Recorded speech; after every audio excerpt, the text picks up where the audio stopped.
Les Voix de la Résilience, un podcast sur la traite des êtres humains par France Terre d'Asile pour le projet New Worlds.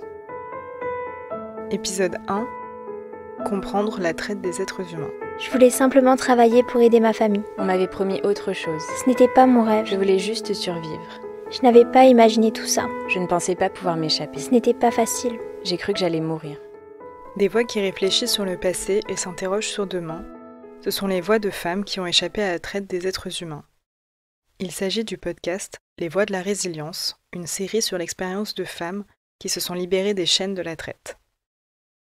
Dans ce premier épisode, nous allons essayer de comprendre l'impact mondial du phénomène et l'oppression subie par les victimes de la traite.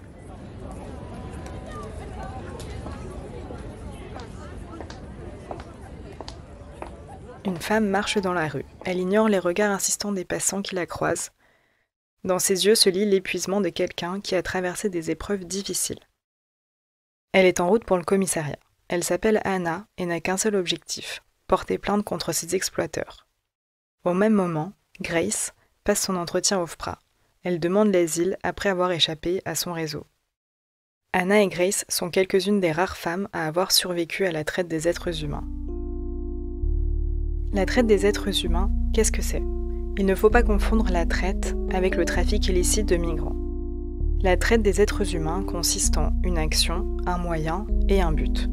Les actions peuvent être le recrutement, le transport, le transfert, l'hébergement ou l'accueil de personnes. Les moyens peuvent être la menace, la force, l'enlèvement, la fraude, la tromperie, l'abus de pouvoir.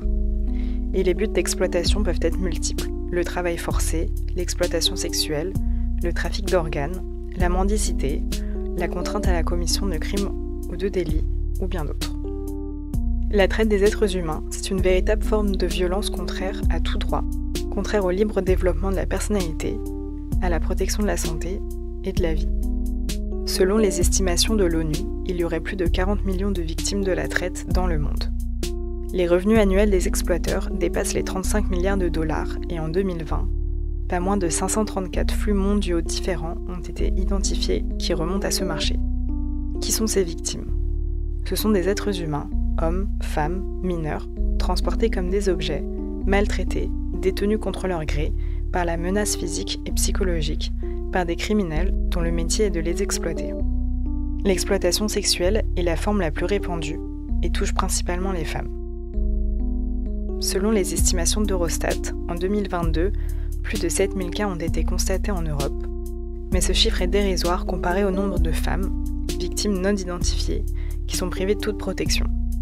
Ces femmes sont contrôlées, gérées et exploitées par des organisations criminelles qui opèrent dans l'ombre, générant un climat de peur qui les empêche de demander de l'aide.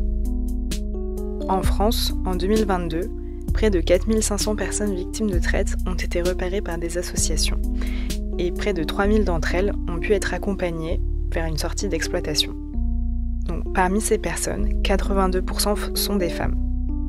Les victimes étrangères viennent principalement du Nigeria, de Guinée, de République démocratique du Congo, du Pakistan, mais aussi du Maroc, du Brésil, de Côte d'Ivoire, de Gambie, de Roumanie ou de Chine.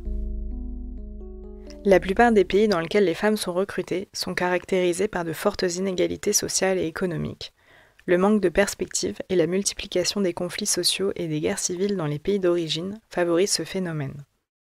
Dans ces conditions, il est plus facile pour les exploiteurs de recruter leurs victimes par la manipulation ou, dans certains cas, en recourant à des rituels et à des croyances spirituelles qui soumettent les femmes à des serments d'obéissance, qui les enchaînent à vie. Les femmes comme Anna et Grace sont attirées par de fausses promesses. Le plus souvent, les exploiteurs leur proposent des emplois alléchants et un avenir meilleur. L'espoir a un prix encore inconnu et les femmes, piégées dans ce tissu d'oppression, découvrent bientôt que le prix est leur vie même, leur corps, leur identité. Elles subissent des violences, leurs documents sont saisis et elles se voient elles-mêmes et leurs familles menacées, incapables de changer leurs conditions de prisonnières. Vous avez écouté Les Voix de la Résilience, épisode 1, Comprendre la traite des êtres humains. Dans le prochain épisode, nous découvrirons les histoires d'Anna et Grace, et leurs témoignages mettront en lumière le parcours de femmes qui, comme elles, ont survécu à la traite des êtres humains.